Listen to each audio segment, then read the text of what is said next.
하나님 아버지, 어제보다 오늘이 살아가는 모든 날이 하나님을 찬양하길 소망한다는 거룩한 열망을 담아 하나님 앞에 찬양을 올려드리고 우리의 소원을 아뢰며 시작하게 하신 하나님의 은혜를 감사드립니다.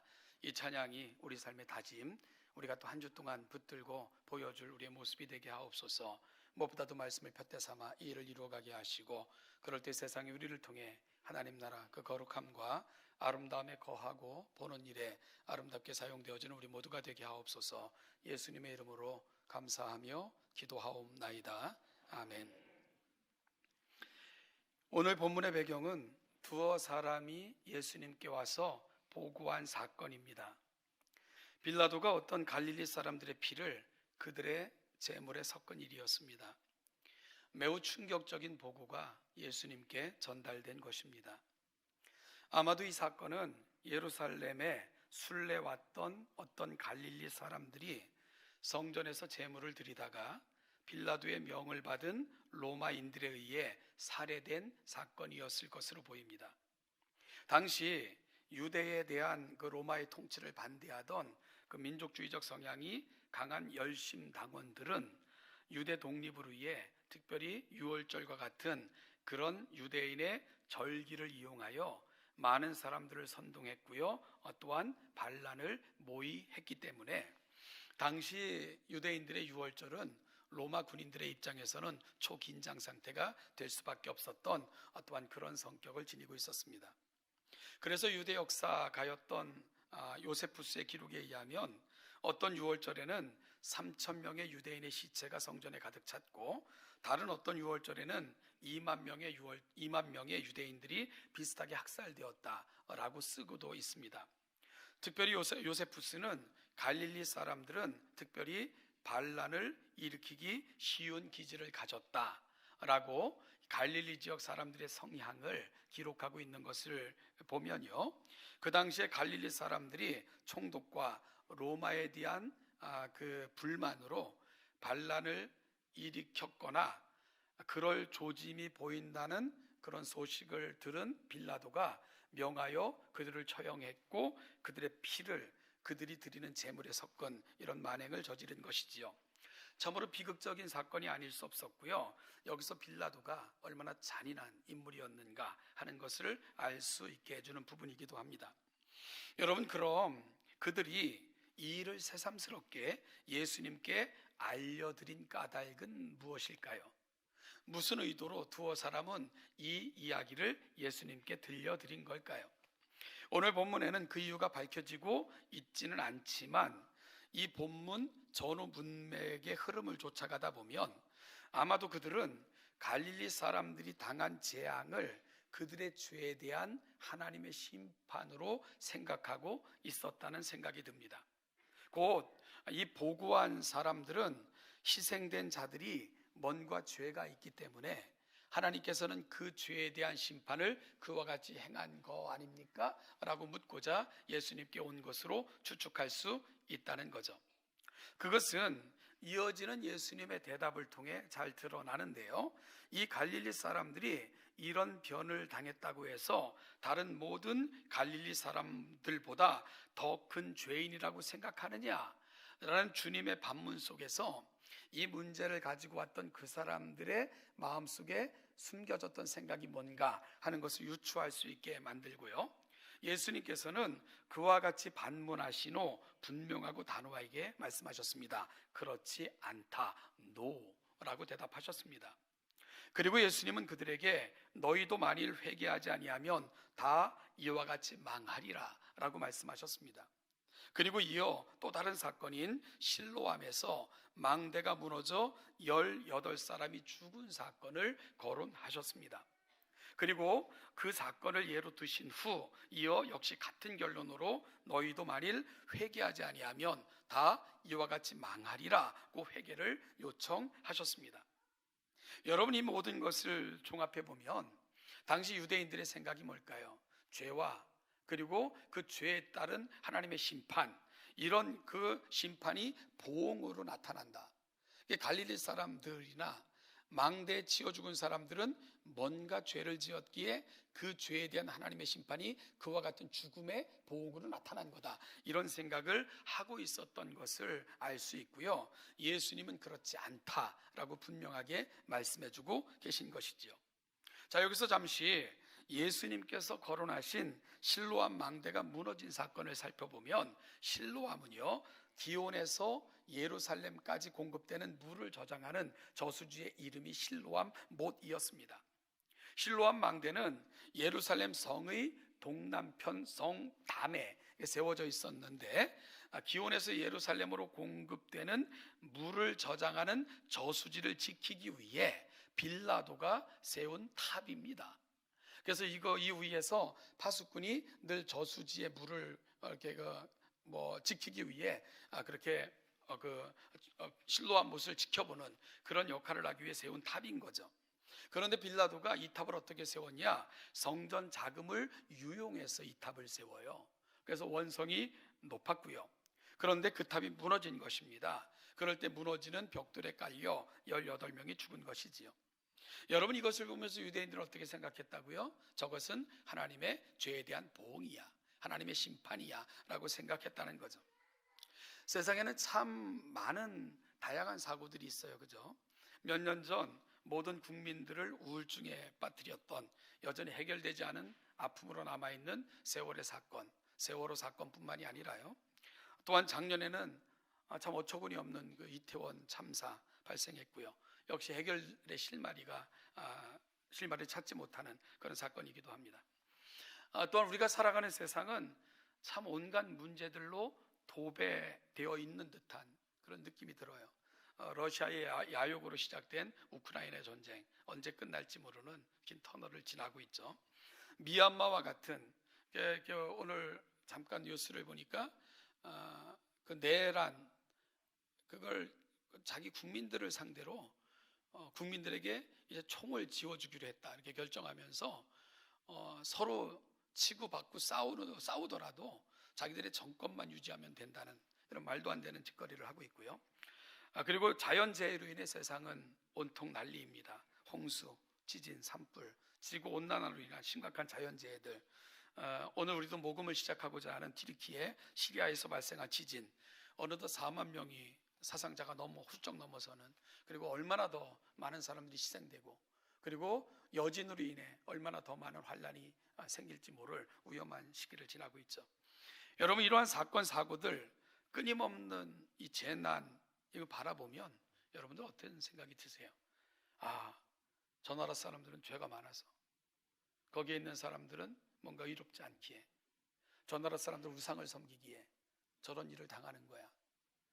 예수님께 찾아왔던 두어 사람, 그리고 보편적 유대인들의 관념처럼 혹시 우리도 그렇게 생각하고 있는 것은 아닌지, 그런 사건을 바라볼 때마다 우리도 쉽게 그런 생각의 틀 속에 갇히는 것은 아닌지, 그렇게 해서 또 다른 담을 쌓고 있는 것 우리들은 아닌지 한번 돌아볼 필요가 있다는 거죠. 사실 인간이 사는 세상에는 개인적 불행이든 공적인 재난이든 언제나 일어납니다. 그런데 참 안타까운 것은 세상에 많은 환란들이 있을 때마다 소위 목사라는 사람들, 그리고 종교인들이라고 하는 사람들은요, 죄와 하나님의 심판이라는 도식을 갖고 그걸 너무 쉽게 말하는 데 익숙해 있다는 거예요. 근본주의 신앙을 가졌던 팻 로버트슨이라는 목사가 있었는데요, 2010년 1월 중앙 아메리카에서도 가장 가난했던 나라 아이티에서 대지진이 일어나가지고 무려 22만 명이 죽는 그런 사건이 발생했잖아요. 그때 팻 로버트슨이 그 사건을 보면서 뭐라고 설교했는지 압니까? 악마의 저주를 받았기 때문이다 라고 설교를 했어요. 그것은 아이티가 부두결한 무속신앙을 믿었기 때문에 그 땅에 악마의 저주가 임한 거다, 그러면서 마치 하나님의 심판이 임한 것처럼 그렇게 설교를 했습니다.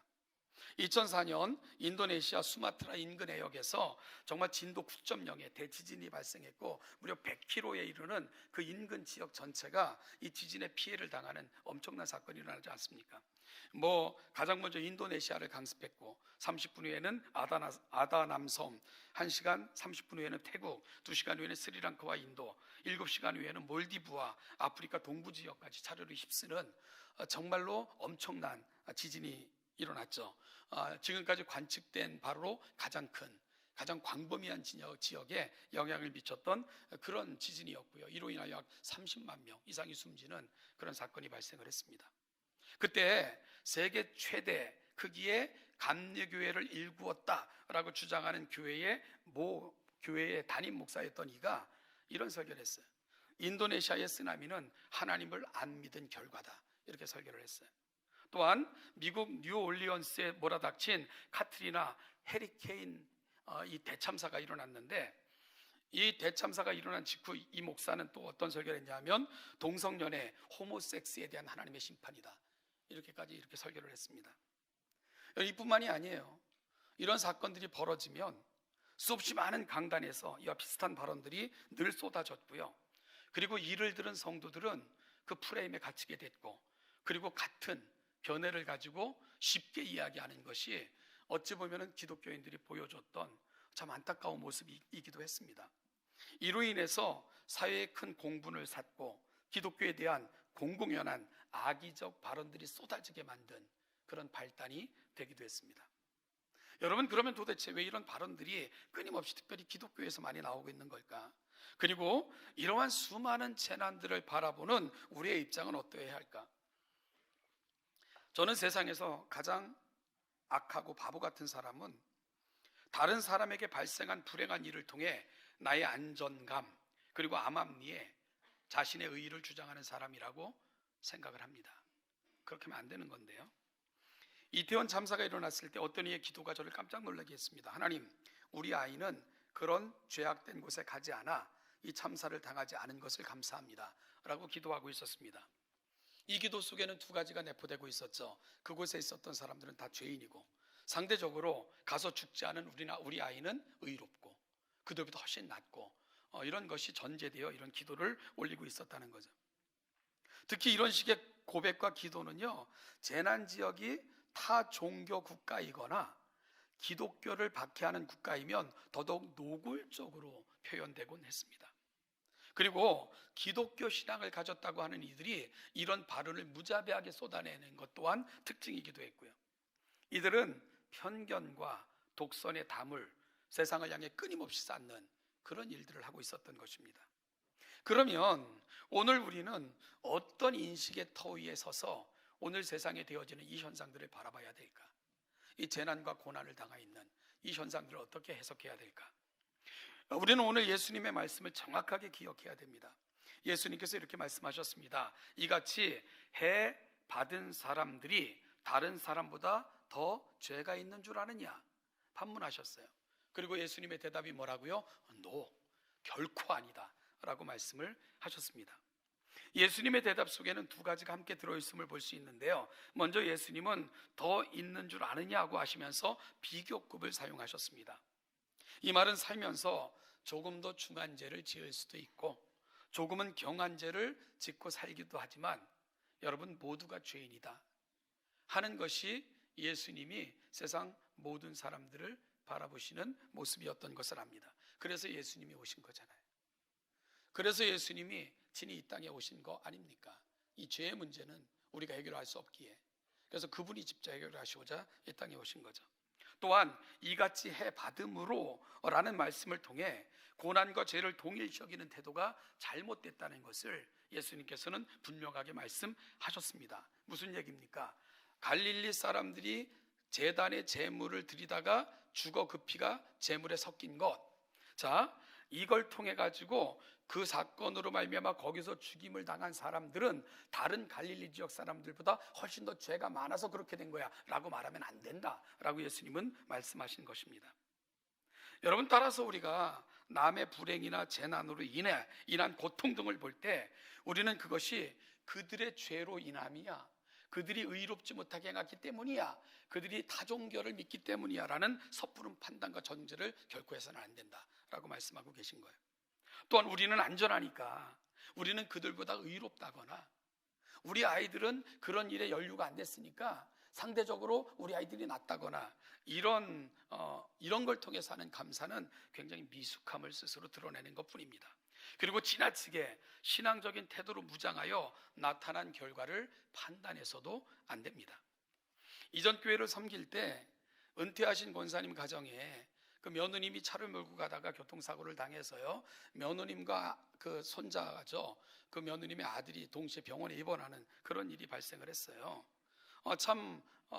많이 힘들어하셨는데, 은퇴 권사님이 어느 날 이렇게 예배 끝나고 카페를 지나가다 보니까 몇몇 은퇴하신 권사님들이 앉아서 말씀을 나누고 있었어요. 그 중에 그 권사님도 계셨는데 얼굴이 굉장히 어두우셨고요. 그리고 또한 옆에 계신 분들도 역시 근심 어린 표정으로 위로하고 계셨고, 그리고 또 그렇게 얘기를 나누고 계셨어요.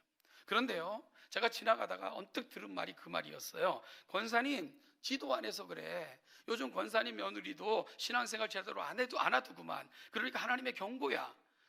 저 그냥 지나갈 수가 없었어요. 그래서 그곳에 가가지고 웃으면서, 권사님, 지금 제일 힘든 건 이 권사님 아니겠냐고. 이 권사님은 그렇지 않아도 다 나 때문인 것 같아가지고, 다 내가 기도 안 하고 내가 신앙생활 제대로 안 해서 우리 가정에 이런 일이 벌어진 거야 라고 생각하실 줄 모르는데, 그냥 그게 어떻게 그러겠냐고. 그러니까 그냥 위로하시고 격려하시는 게 좋겠다고 라고 말씀을 드렸어요. 그랬더니 깜짝 놀라면서, 아이고, 그런 뜻으로 한 건 아니야, 미안하다고. 그러니까 권사님이 아니라고, 다 나를 위해 산 건데, 이렇게 무마가 되긴 했어요. 그렇잖아요. 여기 앉아 계신 분들은 안 그런가요? 내 자식에게 잘못된 일이 벌어지거나 내 가정에 작은 문제만 있어 다 내 탓인 것 같고, 그죠? 하나님, 내가 잘못 살아서 그런 것 같고, 내가 잘못 믿어서 그런 것 같고. 저도 그래요. 우리 동정교회 교인들이 아프다, 힘들다, 그러면 하나님, 내가 목사노로 잘못해서 그런 것 같다고. 내가 조금만 더 잘해도, 내가 더 기도 많이 했어도 우리 교회는 안 아플 텐데, 우리 교회는 이런 어려움 안 당할 텐데, 하나님, 내가 좀 더 잘할 테니까 우리 교인들 우리 교인들 치료해 주시고 회복시켜 달라고 저도 그렇게 기도해요. 너무 안타깝고 다 내 탓인 것 같아요. 정말 그렇게 생각될 때가 너무너무 많습니다. 왜 그 권사님이라고 안 그러셨겠어요? 다 내가 잘못한 것 같고, 내가 기도 안 해서 그런 것 같고, 내가 신앙생활 잘못해서 우리 가정에 내 며느리에게, 내 손자에게 이런 일 벌어진 것 같고, 다 그러실 텐데 거기에다 대고, 권사님 기도 안 해서 그래, 며느리 요즘 신앙생활 잘 안 하더구만, 하나님의 경고야, 이렇게 말하면 이게 얼마나 하지 말아야 될 말을 한 겁니까? 물론 걱정해서 한 건지 알지만, 그래도 그 말을 들으면서, 야, 우리가 프레임에 빠져 있구나. 뭔가 일이 벌어지면 그것을 가지고 종교적인 이유로 계속해서 생각을 하고, 그리고 그것 때문에 뭔가 이유를 찾고, 그래서 이유를 들이대고, 그 속에는 나는 지금 그래도 평안하고 괜찮은 건 내가 그래도 좀 낫기 때문 아닐까? 신앙생활 좀 잘하기 때문이 아닐까? 이런 생각이 암암리에 우리에게 있는 것 같다는 안타까움을 그 자리에서 저도 경험할 수밖에 없었습니다. 여러분, 저는 그 대화 속에서 우리 안에 흐르는 잘못된 종교관념, 신앙에 대한 이해가 여전히 흐르고 있구나, 이런 생각을 해봤어요. 그러다 보니까 담이 계속 쌓여가는 거죠. 너와 나 사이의 담, 편견. 그런가 하면은 잘못된 관념들이 그 담을 계속 쌓고 있는 겁니다. 그런데 그것이 얼마나 내가 미숙한 존재인가를 보여준다는 것을 좀 기억할 필요가 있어요. 그러면 주변에 불행과 재난, 그리고 심각한 고난을 당한 이들이 있거나 만나면 우리 그리스도인들은 어떻게 생각해야 될까요? 그리고 어떻게 대처해야 됩니까? 예수님은 아주 명료하고 분명한 대답을 주고 계세요. 너희도 만일 회개하지 아니하면 다 이와 같이 망하리라. 여기서 중요한 것은 갈릴리 사람들이나 망대에 치여 죽은 사람들이나 그들이 다 죄가 없다고 말씀하시는 건 결코 아니라는 거죠. 여러분, 세상에 일어나는 끔찍한 일들도 다 죄 때문이에요. 다 죄의 결과입니다. 인간의 탐욕, 인간의 욕심, 욕망, 끊임없는 그 마음속에 일어나는 그 온갖 추잡한 것들이 어찌 보면 우리가 살아가는 이 세상의 끔찍한 일들, 재난과 재앙을 만들어내고 있다는 것 부정할 수 없습니다. 그래서 세상에 되어지는 많은 일들을 보면 우리 죄에 대해, 정말 인간의 죄성, 그리고 세상을 휩쓸고 있는 이 죄에 대해서 우리의 심각한 경고함을 받을 필요가 분명히 있습니다. 예수님은요, 갈릴리 사람들이 죄가 없다 말씀하시는 게 아니에요. 단 무슨 말씀을 하시는 겁니까? 그들도 죄인이고 너희도 죄인이야. 그들도 죄가 있고 우리도 죄가 있다, 이 말씀을 하시는 거죠. 그렇다면 여기서 예수님께서 하시는 말씀의 핵심, 그 말이 굉장히 중요해요. 뭡니까? 회개. 그것이 바로 예수님께서 가장 중요하게 이 보고한 사람들이나 세대를 향해서 요청하시는 것, 그건 바로 회개였습니다. 즉 그리스도인들에게 가장 중요한 것은 매일의 삶의 자리에서 나를 살펴 회개하는 것이고, 죄에 대해서 저항하는 것이며, 악인의 꾀를 따르지 않기를, 죄인의 길에 서지 않기를, 오만한 자의 자리에 앉지 않기를 늘 구하고 몸부림쳐야 된다. 예수님은 그렇게 말씀하고 계신 것입니다. 그리고 연약한 인간의 몸을 입고 사는지라 죄를 짓지 않고 살 수는 없지만, 죄를 지으면 얼른 돌이켜야 되고, 그리고 사람 사이에 올바른 관계를 맺길 원하면 곧바로 신속하게 이 문제를 해결해야 된다. 그래서 예수님께서는 회개를 요청하고 계신 것, 우리가 기억할 필요가 있습니다. 여러분, 왜 예수님께서는 이 사건을 보고하는 두어 사람에게, 그리고 실로암 망대를 이야기하면서 왜 회개를 외치고 계신 걸까요? 왜 우리는 이 말을 주목해서 들어야 됩니까? 첫째는요, 오늘 본문에서 두어 사람이 보고한 갈릴리 사건이나 예수님께서 예를 드신 망대에 치여 죽은 사건과 같은 이러한 사건들, 그런가 하면 지금 지구상에서 벌어지고 있는 많은 사건들, 우리에게는 경험되어지지 않고, 우리는 그 사건 때문에 우리는 생명을 잃지는 않아 여기 앉아 있지만, 여러분, 그 사건은 언제든지 우리의 사건이 될 수 있다는 거예요. 이거는 그들이 죄가 많기 때문에 골라서 하나님께서 심판하신 게 아니라는 거죠. 세상은 다 죄악으로 덮여 있어요. 그래서 이 죄악이 지배하는 세상 속에서는 언제든지 그런 사건들이 벌어질 수 있습니다. 단지 우리에게는 아직 임하지 않은 거예요. 따라서 이 사건은 단순히 그들만의 사건이 아니라 언제든지 우리에게도 일어날 수 있다 하는 것을 기억할 필요가 있다는 거죠. 그러면 우리에게 요구되는 삶이 뭡니까? 늘 나를 살피는 거예요. 늘 내가 죄 가운데 머물지 않도록 늘 하나님 앞에 내 자신을 끊임없이 돌이키는 연습을 하셔야 돼요. 우리는 늘 종말론적으로 살아야 된다는 것입니다. 그럴 때요, 이 사건이 우리에게 임해서 우리도 언젠가 죽음 앞에 설 수 있어요. 여러분, 우리도 지나가는 길에 정말로 아무런 잘못이 없는 것 같은데도 죽음에 이를 수 있는 사건, 우리에게 엄습할 수 있다니까요. 문제는 뭐죠? 우리가 그 순간을 어떻게 맞이할 것인가만 남는 거예요. 어리석은 자로 인생을 마칠 것인가, 내게 다 그 환난이 닥쳐올 때 그래도 난 하나님 앞에 거룩한 존재로 하나님 앞에 설 것인가, 이 결론만 남는 거예요. 우리는 늘 종말이라는 순간에 서 있는 거예요. 그래서 매일매일의 삶의 자리에서 환난과 재난의 모습을 보면 그들을 비난하고 정죄하는 것이 아니라 나를 살펴 다시 회개하고, 하나님, 나도 언젠가, 그리고 또 저 사건은 내 사건이 될 수도 있는데 그때 나는 하나님 앞에 어떻게 설까요? 고민하며 살아야 됩니다. 그래서 예수님은 회개하라 답을 주신 거예요. 두 번째, 오늘 이어지는 본문 6절 이하를 보면 포도원 지기의 비유가 나와요. 포도원 주인이 포도원 지기에게 과수원을 맡기고 떠났어요. 그런데 기대했던 소출이 없죠. 기다리지만 언제까지 기다릴 수 있는 건 아니에요. 그래서 결국은 심판할 때가 있다라고 말씀하고 계신 거죠. 여러분, 우리도 하나님 맡겨주신 삶을 끝내고 주님의 심판대 앞에 설 때가 온다는 거죠. 그게 언제인 줄 아무도 몰라요. 오늘일지도 모르고, 내가 살아있는 동안 주님의 재림으로 말미암아 우리 인생의 끝날이 올지도 몰라요.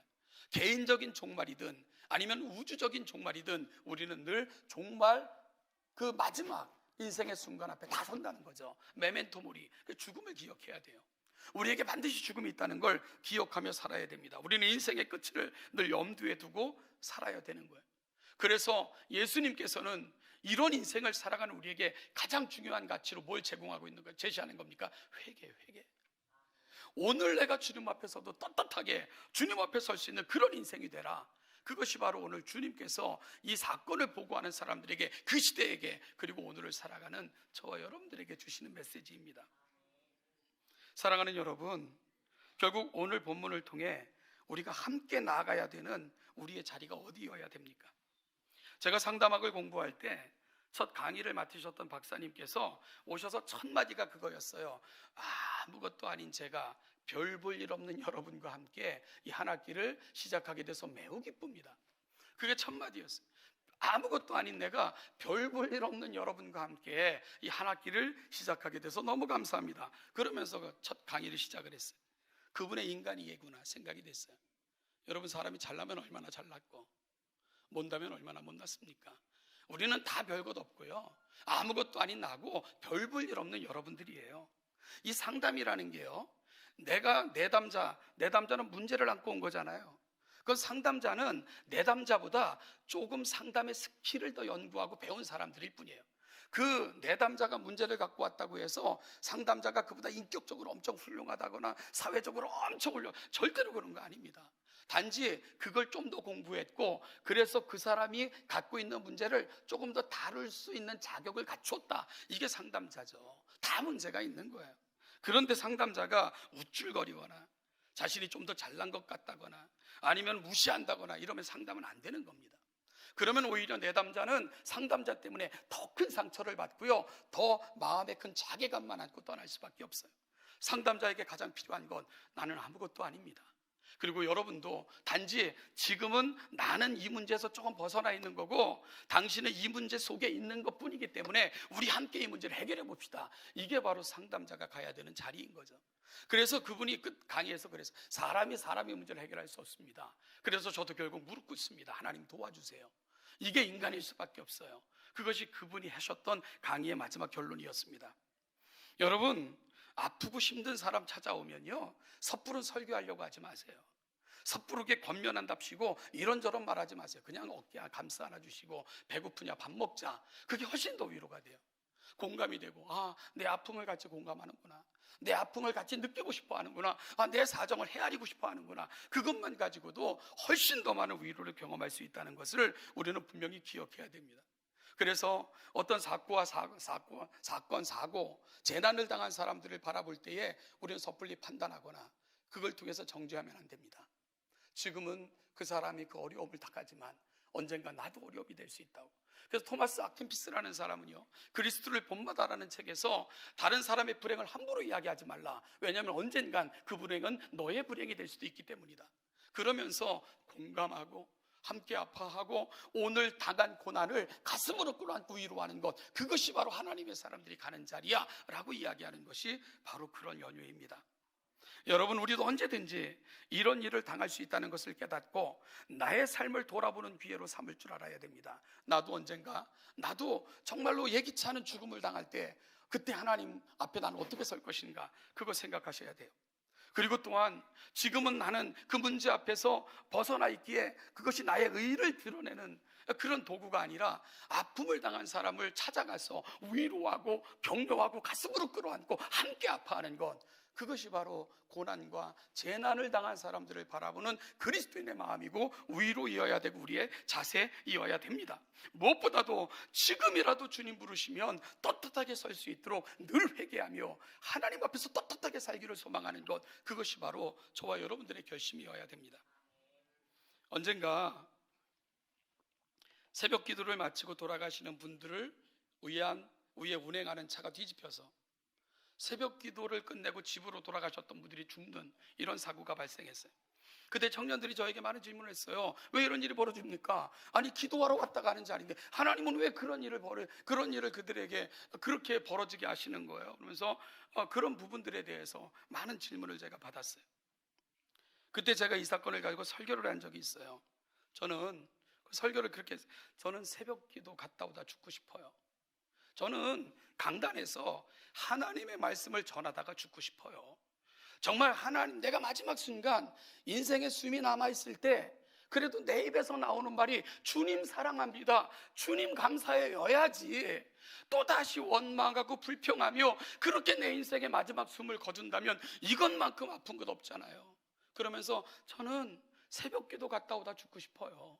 저는 설교하다 마지막까지 주님 사랑한다고 고백하다 죽고 싶어요. 내가 목사인데 가지 말아야 될 자리에 있다 죽거나 하지 말아야 될 일하고 하다 죽거나 내 입에 끊임없는 원망과 불평으로 가득 차서 그렇게 인생의 마지막을 맞이한다면 그것만큼 불행하고 아픈 거 세상에 어디 있겠어요? 그래서 저는 그분들 복되다고 생각을 해요.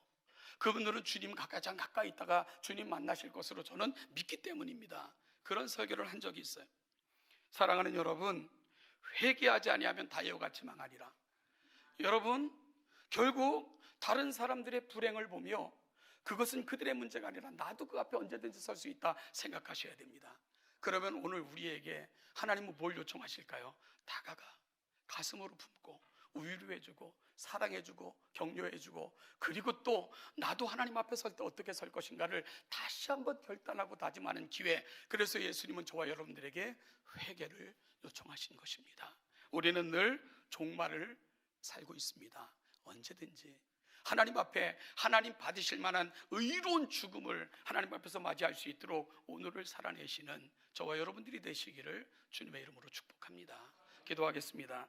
하나님 아버지, 오늘 또 다시 하나님의 말씀으로 오늘 이 환난 많은 세상이지만 아버지, 이 많은 환난들 우리의 죄 때문임을 고백하며 겸허하게 나의 죄됨을 고백합니다. 슬픔을 당하고 아파하는 사람들, 결국은 우리의 모든 죄가 이 문제를 만들어냈음을 고백하면서 좀 더 겸허하게 우리의 삶을 살겠다 다짐해 봅니다. 하나님, 다른 사람으로 위로하고 격려하는 자로 다시금 오늘 나의 삶을 살기로, 또한 하나님께서 나를 부르실 때 언제든지 기쁘고 감사하게 설 수 있는 우리가 이 얘기를 다짐하며 우리에게 맡겨준 한 주를 시작합니다.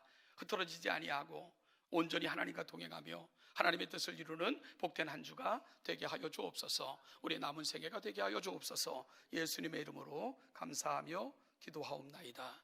아멘.